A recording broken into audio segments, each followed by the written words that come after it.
All right, welcome back to the Garage Gym Athlete Podcast. Today we are going to be going over the Strike Zero program. I have been talking about it for months, off and on. I've actually talked about this in previous episodes, but it's been a long time and the program has evolved quite a bit. So if you are looking for an amazing calisthenics program with some conditioning to add to your training right now, whether that's because it's the holidays and maybe you don't have access to the gym or you're traveling, whatever the case is, this is an amazing program. It's one of the best calisthenics only programs I have ever written and I have performed. And I know that's like a bold statement, but I've created many different programs over the years, systems, all these kind of things. And this has become my favorite, my go-to. And it's something that can be done in conjunction with a program. And I'll talk about how to utilize it. But let's get straight into it. Dave's here as well. He'll be making sure that as I explain the Strike Zero program, I don't lose anyone. Okay, so because I know most of the people consuming the Garage Gym Athlete podcast are audio only listeners, even though we are on YouTube, if you want to go check that out. So anyway, from an audio perspective, I'm going to be making sure that it makes sense, or Dave's going to make sure it makes sense as we go through it. All right, you ready, Dave? Let's do it. All right, Strike Zero, there are 6 things you need to know right off the bat. And so I'm going to go over all of those real quick so you know how to utilize the program. The first thing is Strike Zero is a 3-day per week program. I've done 6 days per week where I just repeat all 3 of these workouts twice in a week. That is quite taxing. So I do recommend it being a 3-day per week program. That's thing number 1. Thing number 2, this is how Strike Zero works. And the whole reason it's called Strike Zero. If you have 25 pull-ups as the target, so that's typically what you start with. And I'll get over actual prescriptions here in a minute. But if you have 25 pull-ups as the target, you're going to go do a max set of pull-ups. So this is to failure. And so say you did 10 pull-ups. You would subtract that from the 25 or strike it out. So I have 25 written, let's say on a whiteboard. I strike out the 25. I'm going to write 15. I have 15 reps left. And I'm going to continue until I strike and then hit 0, right? That's why it's called the Strike Zero program. That's the second thing. Third thing, rest is strict at only 60 seconds between every set. Now, here's what I'll say about this and where you can tailor it based off of your fitness level and how well your body deals with fatigue, specifically in calisthenics. If you're like, I need to rest more than that, I need to rest 90 seconds, I need to rest 2 minutes, I need to rest 3 minutes, that's fine, but it has to remain consistent for whatever you pick. And the reason being is because I've tested this. This is why there are all these rules to the program. I've done 3 minutes rest in between sets, and that program is drastically different than 60 seconds for me. So like, let's say on my pull-ups, I want to do 50 in a session or even 100 in a session. My first set's going to be over 20. And then if I rest 3 minutes, my next set is probably going to be 17, 18. But if I do 20 and only rest 60, by the time I get back to pull-ups, that set's going to be like 9 or 10. So it's just a drastically different program. So the rest does need to be strict. I like 60 seconds because it really taxes you. But if you want to rest longer, you can. It just needs to be the same throughout. All right, the fourth thing, you move through it as a superset. So if we were doing pull-ups, dips, and step-ups in a program, it would be max set of pull-ups, rest 60 seconds, max set of dips, rest 60 seconds, max set of step-ups, each leg, and then rest 60 seconds, and then you start over at the top of the pull-ups until you just keep working down until you get to 0. And another thing people have asked me when doing the program is like, what if I run out of pull-ups first? Or what if I run out of dips first?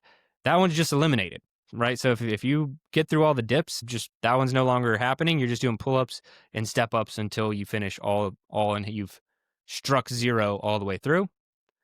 All right, thing number 5, and this is, again, tailoring it to your individual level. If you cannot complete the reps assigned in 6 or fewer sets, lower the reps by 10 to 20, and then also never do more than 6 sets for any given exercise. So this is kind of where I'm building in the anti-rhabdo portion that this could lead to, okay? So if you're like, oh, Jerred says he does 100 pull-ups, I want to do 100 pull-ups in my workout, in my Strike Zero workout. It's like, yeah, but I don't know how many pull-ups you're capable of and what's ridiculous. But if you're getting to sets of 1, Strike Zero you're probably doing it incorrectly, right? And I've tried that. That's how the program started. It's too aggressive. And it's too aggressive for most people. So if it's taking you more than 6 sets, you need to reassess, just call it a day on that one, and then like come back the next training day and don't do as many reps. And then the last thing is within that vein, if it's too easy, because that can happen as well, because we're going to get to exercise prescriptions here in a second. But if you can complete all the reps in 3 sets or fewer, you need to increase reps. Okay, so if I set the goal as like, yeah, I want to do 25 pull-ups and I do 20 on my first set and 5 on my second set and I'm done, I'm strike 0, done. That's not a good program, right? That's not going to be helpful. I'm not doing enough to actually challenge me. So I need to go add, okay, let's go up to 35. Let's go up to 45, whatever the case is. So those are the rules. That's like the baseline set of rules before we get into like, here's exactly what the workouts are. Any questions about those rules, Dave, before we get into like the prescriptions? Yeah. Would you say reps is that the main thing people should be adjusting before adjusting rest or any of those things? Like, would that be the first place people should start? Yeah, I think I'll probably give you like it depends kind of answer. It depends on what you're going for. Like we've talked about my goal being like wanting to be better at Murph, right? And so my goal is going to have the least amount of rest that's feasible. But if you're actually someone who's like, I just want more strict pull-ups, then more rest might be appropriate. And then the 2 things that I do track, and you can track, you don't have to track them, but if you just want to like see how you're progressing, is average reps per set and your first rep set. So that's 2 different things. So like if it took you, if you did 50 reps in 5 sets, your average reps per set is 10. But then if you are wanting to track that like overarching like kind of max rep power, then also track your first set reps. So if I did 25 pull-ups my first set, I want to know that because then I want to know if I got 26 the next time or 27. So those 2 things are great things to track on top of that. But yeah, I would start with messing with the reps and then adjusting to the rest, unless you're just like, no, my main goal here is I want to be able to do 15 strict pull-ups or 20 strict pull-ups, then I would rest a little bit more. I won't lie, 60 seconds is aggressive. Like it is, this is not an easy program when you're doing 60 seconds. It's very hard to just not stop moving as you go through the Strike Zero program. And if someone wants to keep 60 seconds, how important is the training to failure piece of it in terms of like training to true failure versus leaving 1 to 2 reps in reserve and being able to hit that 60-second rest consistently? Yeah, I would say you're going to want to take every set to either failure or 1 to 2 reps in reserve. Either one of those is going to be fine. And the reason I say that is because I really want most people to hit failure on that first set. I feel like that's the most important thing. It's like a pre-fatigue for the rest of the workout.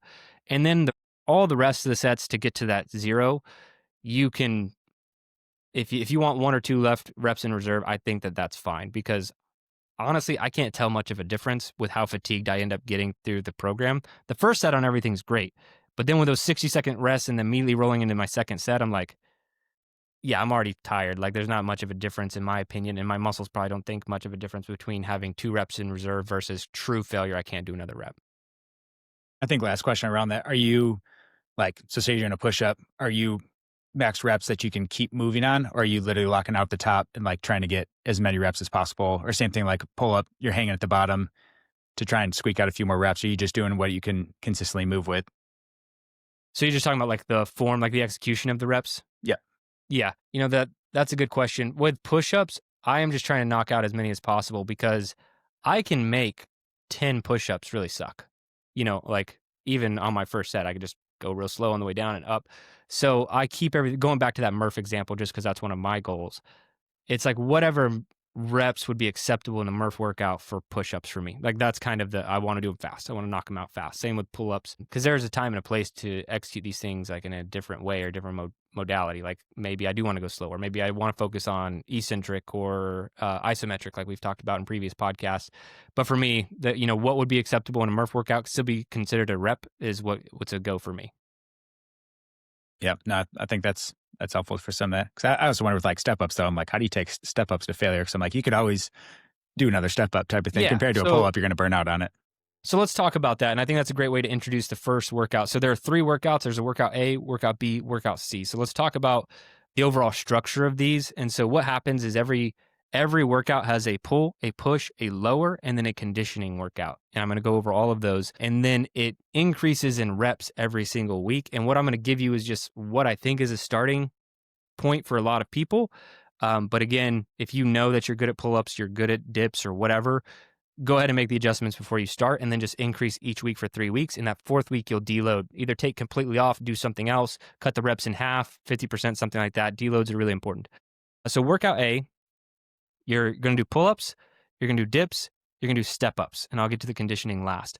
So the week 1, I have 25 reps for the pull-up, 30 reps for the dip, and 100 reps for the step-up. And so let's start at the step-ups. Like, okay, it's 100 total reps is where I think people should start. You could do 100 per leg if you wanted to, but you're right. When I would do squats or step-ups or lunges, there was never this like, okay, I can't do another one.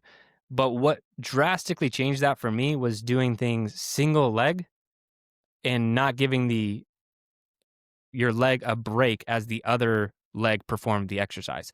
So if I'm doing step-ups, I won't even actually need to take my foot off the box because there's not a lot of value in lowering the foot from the top of the box to the floor, right? Like you're getting all the eccentric and just coming all the way back down and the concentric on the way up. And so that has changed things drastically for me in executing the program. So I will do step up with the right leg and it'll just be right leg, right leg, right leg, right leg. And what I found is like I can honestly do like 200 reps straight if I'm alternating. This starts to fatigue at like, I start to feel it at around 40. And then 60 or 70, I'm really like, okay, like this probably isn't true failure, but I'm probably good.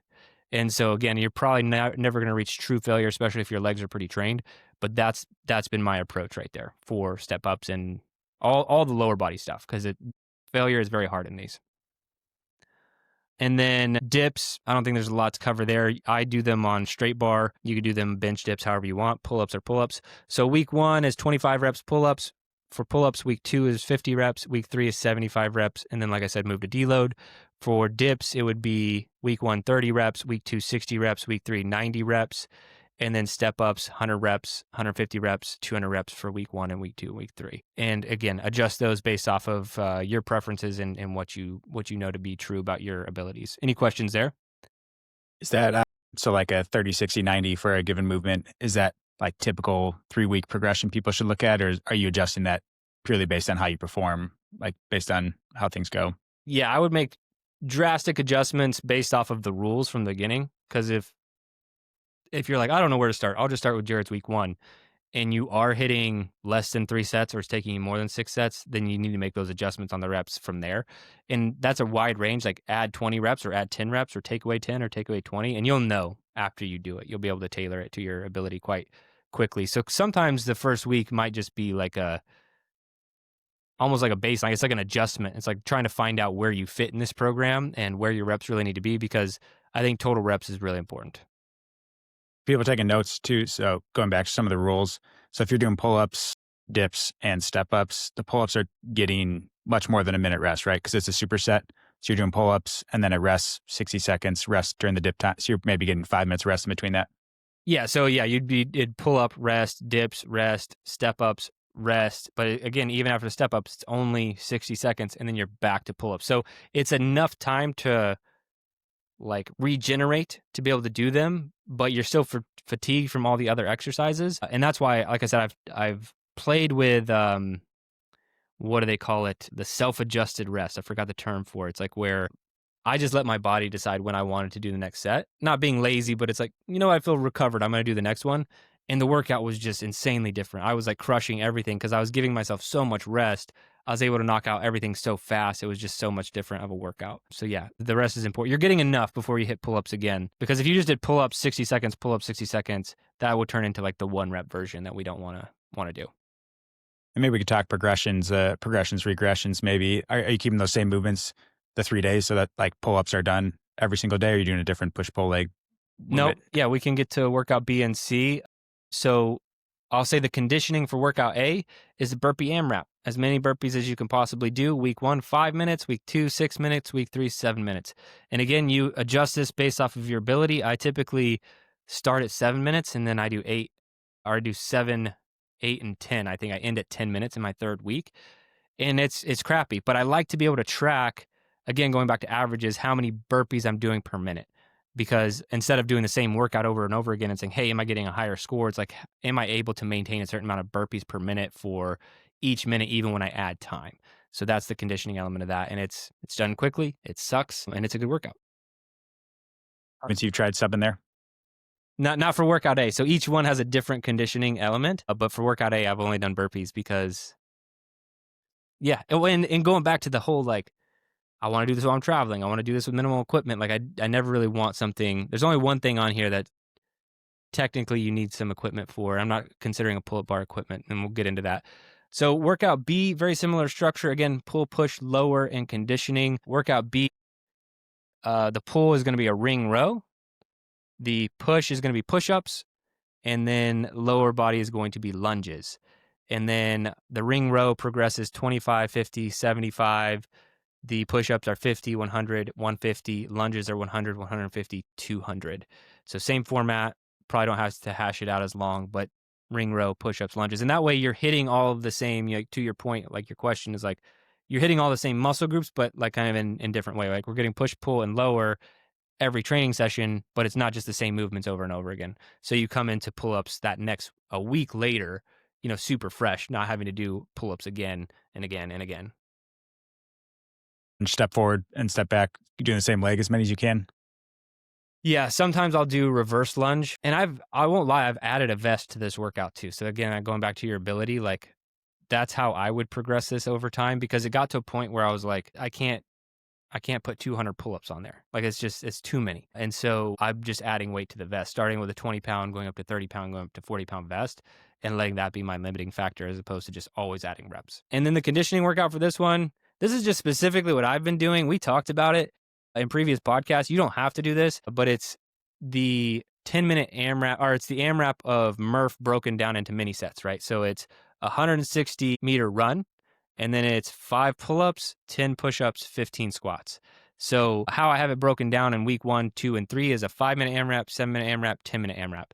But to truly do like a full Murph workout of this, it would be 20 minutes, right? And so we're not trying to squeeze in a full Murph workout on top of all these other reps. So just doing a quick 5-minute, 7-minute, 10-minute really isn't that bad overall. And I talked about on the podcast how like doing the Murph reps this way, you stay really fresh. You stay really fresh because you're doing that 160 meter run, which isn't a terrible distance. You're just doing 5, 10, 15 real fast and then getting back to it. It's a really great way to get in more volume. Like this is like, oh wow, that's more volume specifically on stuff that we're already doing, right? We're doing pull-ups, push-ups, and all these other things. But I haven't found it to be overly taxing. And that's why we start with lower AMRAPs, like a 5-minute AMRAP. That's not a lot of time. You're only going to get a handful of sets in on doing that. So it's not, if I was asking you to do 20-minute AMRAP every time you did this, that would be ridiculous. But starting with 5-minute AMRAP, this is just a quick, like high intensity interval type training thing. And then you're done. All right, and then we'll go to workout C. Again, pull, push, and lower. We got chin-ups, ring push-ups, and either a Cossack squat or pistols based on your ability. And then for the chin-ups, it's 25, 50, 75 reps for week 1, 2, and 3. Ring push-ups is 30, 60, 90. Cossack squats or pistols, 50, 75, 100. And then the conditioning is a 30-30 conditioning. So 30 seconds on, 30 seconds off for either 10, 15, or 20 minutes. That's week 1, 2, and 3. And this is not meant to be a max effort 30 seconds on, 30 seconds off. This is aerobic conditioning, kind of like think zone 2. This is more of a zone 2 approach. But what you're wanting to do is like take the 30 seconds to higher upper zone 2, maybe even zone 3, and then the rest let your heart rate dip back down into zone 2. The only real goal here is to not let your heart rate get into zone 1. That's the only real goal. So you can go higher if you want to go up to 3 or 4, but that should only be temporarily, and it should come back down to zone 2, which isn't going to happen for most people in 30 seconds. So keeping it upper zone 2, letting it fall down to lower zone 2. And again, you're doing this at the end of a workout, so your body's are already going to be primed and pumping blood. So it should be fairly easy to stay in zone 2 for that conditioning session. And I know that's kind of like a long explanation. It took 20 minutes to talk about this program, but I wanted to go over it because there are a lot of athletes who need programs like this. And if you're like, I don't want to sit around and take notes, we're doing something really cool. As of this publishing, we are running a Black Friday special, and we are selling this program. Okay, typically our programs minimum like $49, upwards more. We're selling this specific program for $15. You get it for life, you get it in our app, and you will always have it. And so if you are interested in that, go to garagegymathlete.com and you can download it, or you can have it in the app permanently for $15. So it's not a $15 a month, it's nothing like that. It's $15 one time, and then it's in that app and you have it forever. We're only doing this for Black Friday, so if you're listening to this after Black Friday, you should still be able to purchase the program, but it just won't be $15. It's going to be more than that. So if you're interested in being a part of our, what we actually call Better Human Friday sale, then go snag it. This is for all athletes, anybody. If you want this in your program permanently, go to garagegymathlete.com. You'll see all the ways that you can access that, and you can have it in your portal permanently. So again, it's $15. You're like, you just gave me the program for free. Why would I pay $15? You're really paying $15 just for the access to the app, to be able to track things, interact with coaches. It's a very nominal fee to be able to like have this program for life, and then also get a little bit of support behind it and an app to walk you through it.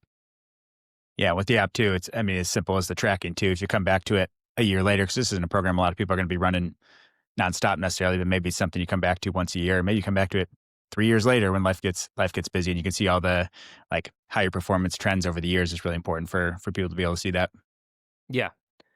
All right. Well, we covered most of it. I mean, what do you think athletes should be like wrapping their heads around for Thanksgiving, Christmas, all these things we have coming up, like being consistent, the challenges with food and everything else? Like, what are some things athletes should be keeping in mind, in your opinion?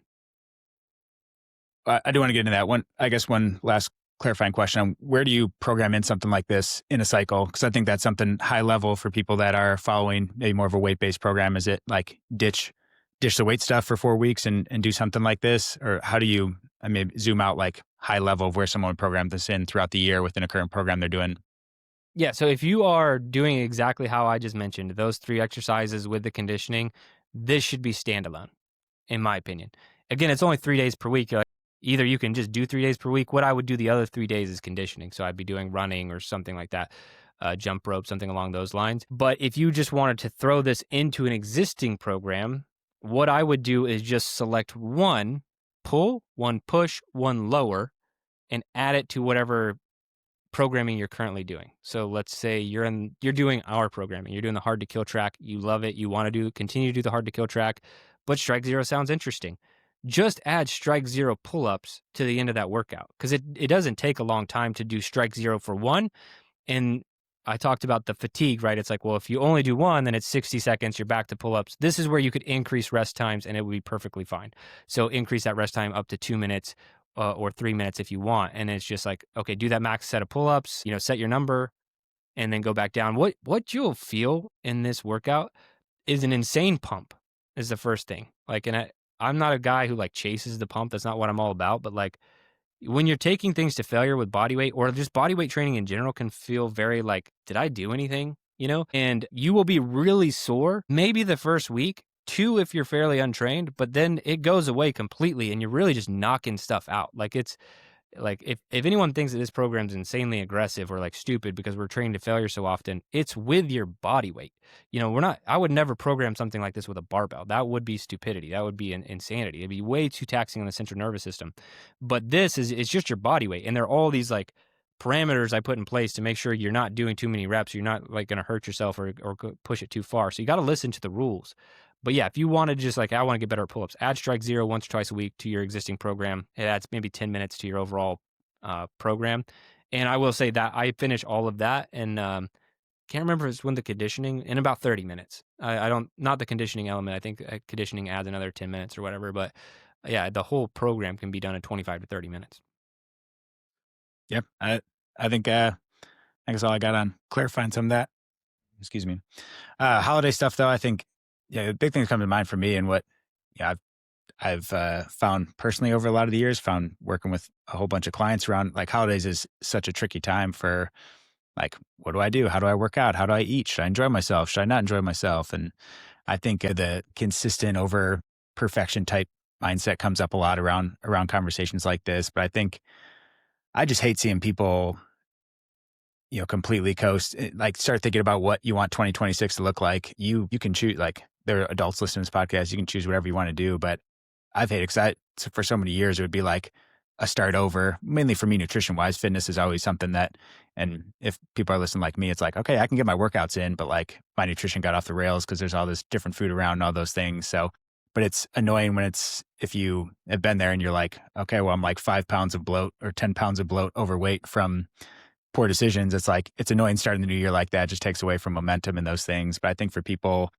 deciding what that's going to look like for you over the holidays is probably the most helpful thing of if you want to take time off from the gym, like take time off from the gym. If you enjoy working out on a holiday, like do that. Just don't do it to like earn more food or do those things. Like I think just if you want to get moving, which I like doing on like Thanksgiving holidays, is go for a run or just do a body weight program like that, or if you want to get a workout in the gym. But I think taking some of the pressure off of that and trying to just avoid the extremes either way of some that I feeling like you have to do, like I have to stick to the program exactly, or I'm just going to ignore it until January. Yeah, man, I think it was very interesting. I was listening to this podcast with, you correct me on his last name. We were just talking about it before the podcast. Pavel, is it Tatsalin?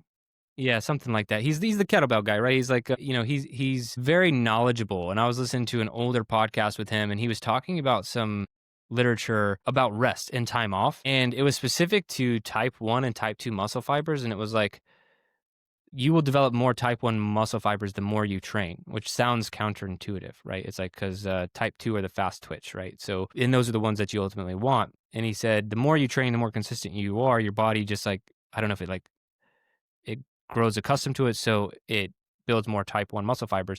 And that was very counterintuitive to me. And he said, like, but the research says if you take more time off, your body is in that reactive mode and it starts to develop more type 2 muscle fibers in response to your training, as opposed to the purely consistent, I never take a day off. And that, so I've not looked at any of that research. So just, he could have been making it up for all I know.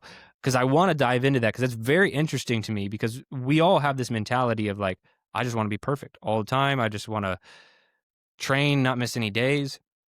But he was making the case for taking time periods off. Maybe that's the end of the year. You take a week or two off, which, in all honesty, I'm not gonna lie, it would be really hard for me to just be like, not gonna train for 2 weeks. But he also like was making the case for deload weeks, which we program in Garage Gym Alpha is just baked in. So I've always thought deload was very intentional or, necessary and has been intentional in our programming. So just thinking about that as well is like maybe you're going into a deload phase for November and December where your workouts are 30 minutes, you're doing half the volume, something like that.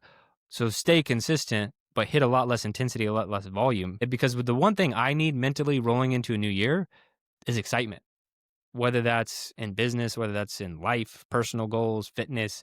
I want to be excited about what I'm about to tackle the next year. And I found the only real way for me to do that is to slow down, like take a little bit of time off, do a little bit less, like in training and business. Like we're not trying to like crush goals the last month of the year. Like let's just be with family and focus on that a little bit more.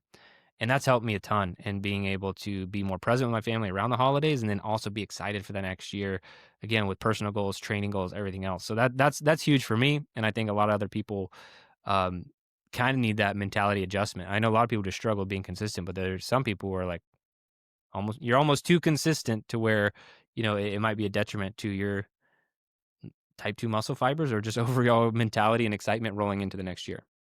And you think of like those dealing with feeling a little beat up for those that are pushing, training hard. It's like give your joints a little time to chill out. If you're dealing with overuse injuries, you don't want to like squeeze out I got to squeeze out the last part of this year. And then you come into the new year banged up. And like, that's short term focused over what we can do long term.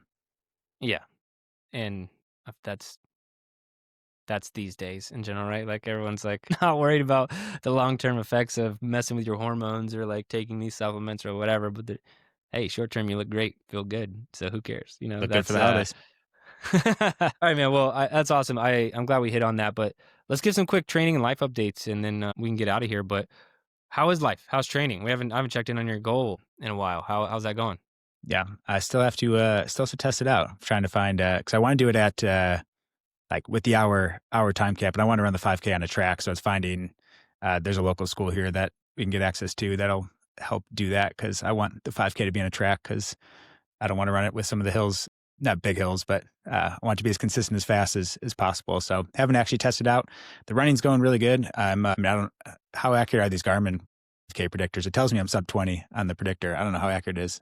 I'm always pissed at those. I think it's too slow because like most of my running, I don't do a lot of like fast running. My higher intensity training will be like on a machine, like an Airdyne or something. And so all my runs are only ever slow zone 2 stuff that I'm tracking with a Garmin. So they're like, "Oh, your 5K is probably 28 minutes." I'm like, "But not really." Like you are just you're basing this off my zone 2 runs only. So I think if you're tracking everything and running a lot, it's probably pretty accurate. But if you're So not, it offends me frequently. yeah, so I'm probably there. Right, honestly, with the running, and I was talking on previous podcasts, like I'm enjoying the running a lot more than I thought I would in terms of like I just enjoy it. Like I think, and probably because coming from a lifting background, it's like you know how slow the progress can be on if you're trying to add muscle or add strength for someone who's advanced. It's like that can take a long time to you add you know a small amount of weight over the course of a year, and you're like stoked about it. But I think with running, having not done a lot of consistent running like this, aside from the ultra stuff, which was just literally logging time on feet, it's like, it's cool to see how fast your cardiovascular system responds. And I think that's where probably there's some excitement for someone who's been training for a long time that it's like, wow, I can see progress really quickly, like a newbie. So it's cool. That is fun, the honeymoon phase of training in general. I think, again, you got to stay excited, right? You got to stay excited about your training. That's awesome, man. Yeah, you're training for it, but you need that test, man. You're going to be like so many months into it. It's I like, know. you might as well just go for the goal. Like, you don't even need a baseline anymore. Just Yeah, I'm like just gonna go for it. Just send it. just go for it. See what happens. Awesome. Um, Snatch test too. Or snatch yeah. protocol. Yeah. Do you want to start with that? I'll share what I did too, but Yeah. Well, let me get into what I've been playing around with first. So like, I'll let some of the listeners know, any of our true fans for Garage Gym Athlete, I'm toying around with the idea of a new track. I'm not going to release the name or what it's about, and I can't commit to it yet. But I want to talk about it, and the reason it has to do with my training is I've been talking about Strike Zero. I've been doing kettlebell stuff. If people have been listening for a long time, they know I hurt my back, and like I'm good now. And like there's just a lot of moving parts to why this new track might exist. It's gonna exist. Like just because it's like what I'm doing these days, and it's like hard to kill, but with like different instruments. So anyway, I've been throwing around the kettlebell a lot, but what I don't like about a lot of kettlebell programs, and I don't know what to call it, man. Like I feel like true kettlebell athletes almost are like they're getting spiritual about it. Like do you know what I mean? It's like they're always barefoot and like shirtless and like doing some weird movements and stuff, and like I get it. Like and I agree with like I like windmills, I like Turkish get-ups. I see a lot of the value in those things, but I just saying like I don't need to drink that much of the Kool-Aid to like do the kettlebell, right? Like I actually want to look at the science behind a kettlebell. And there's a lot of science about it increasing your testosterone in certain protocols. We talked about it last week, increasing your VO2 max.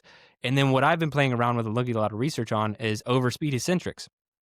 So overspeed eccentrics is where the easiest way to say it with a kettlebell is like you're doing a kettlebell swing and then you're bringing it down as fast as you can intentionally. So you're trying to bring a kettlebell down faster than gravity allows it to, right? Or faster than gravity would bring it down. And I've been playing with overspeed eccentrics, and dude, my hamstrings have been so sore every time I do one of those because of the braking mechanism to stop that in the posterior chain, reverse it, and then flip it back up. And that's why I was listening to some of Pavel's stuff because he's like the kettlebell guy.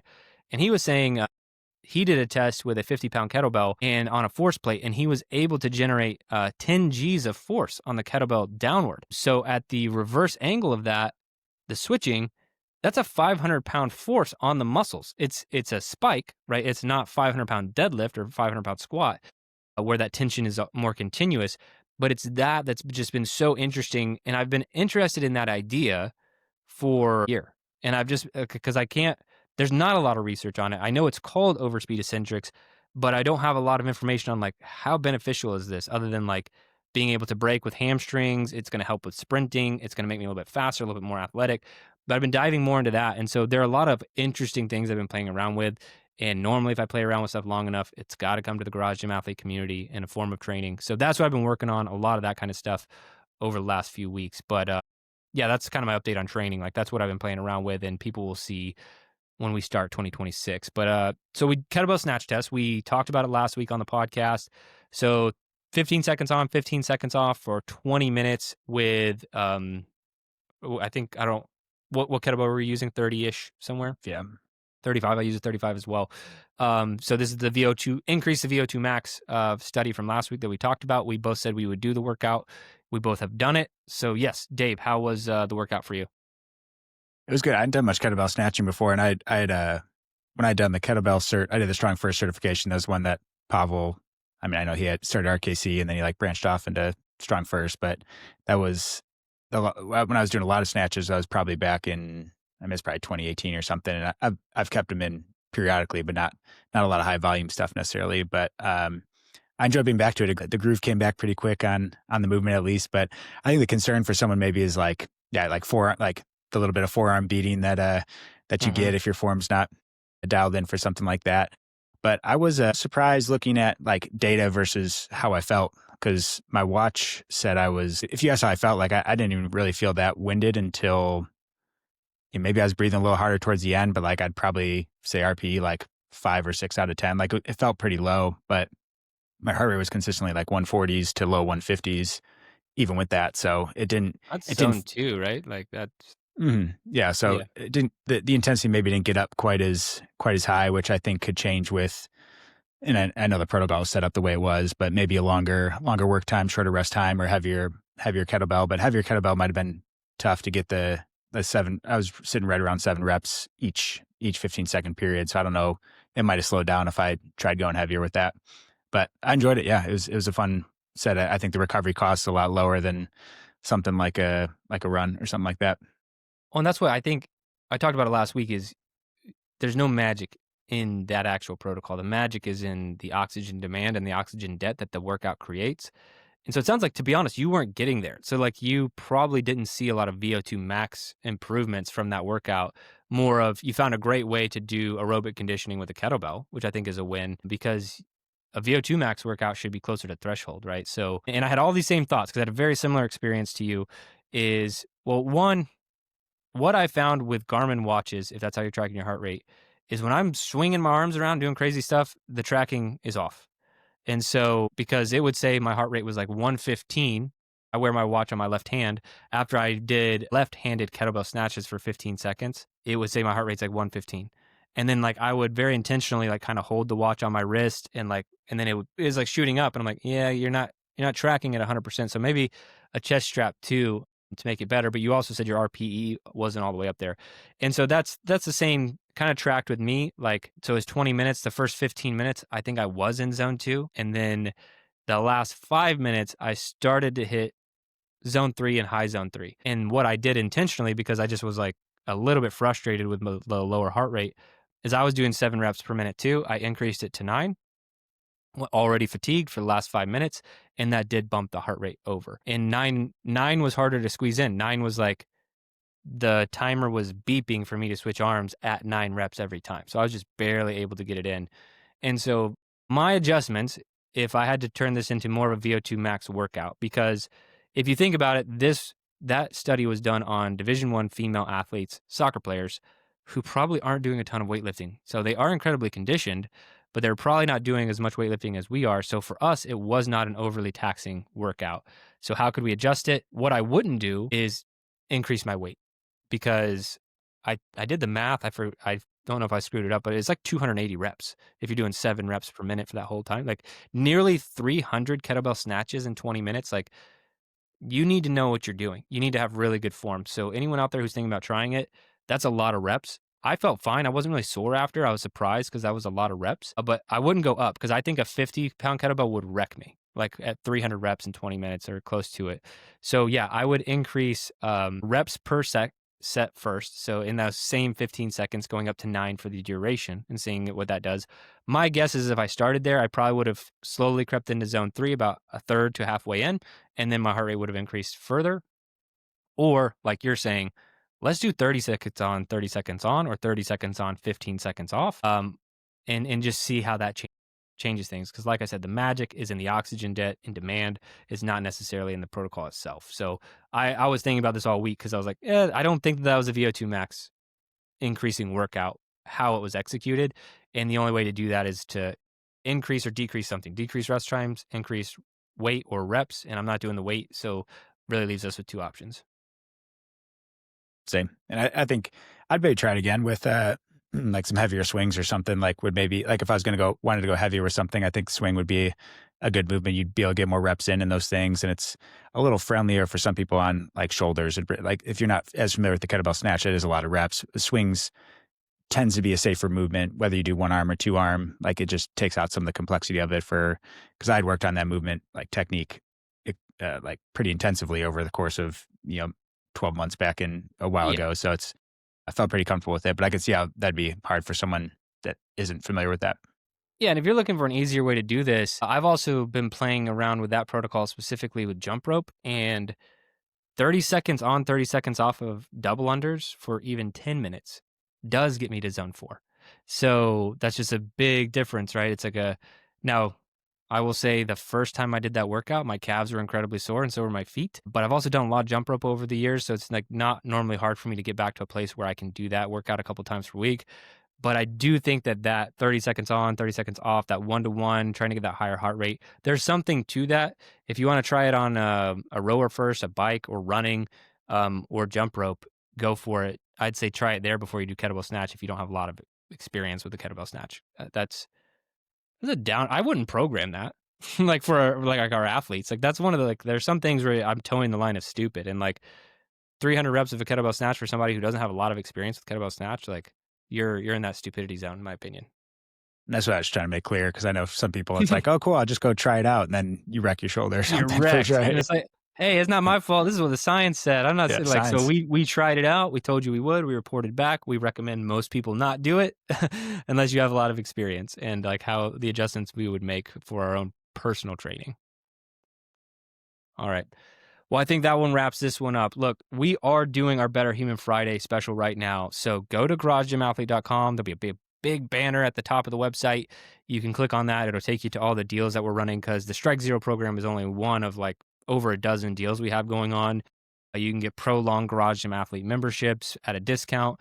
We're selling a Garage Gym Athlete banner, which should be in every garage gym on the planet for a huge discount. We have a number of other programs in there.